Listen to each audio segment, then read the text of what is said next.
এই যে ডিভাইসটা দেখছেন, এটা কোরিয়ান প্রোডাক্ট। এই ডিভাইসটা নিলে নাকে দিয়ে নিঃশ্বাসের সাথে নিবেন, নাকে বারবার এভাবে ম্যাসেজ করলে পলিপাস থাকবে না। এরকম অসংখ্য ডিভাইস আছে।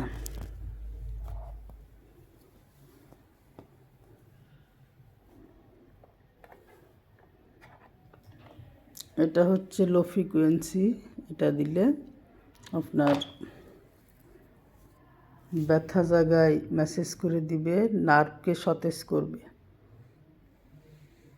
এটা হচ্ছে 3 বল বলে। এটা হচ্ছে 9 বল। এটারও অনেক গুণাগুণ আছে। আসুন আপনারা এখানে এসে থেরাপি দেন, দেখবেন ইনশাল্লাহ সুস্থ হয়ে যাবেন।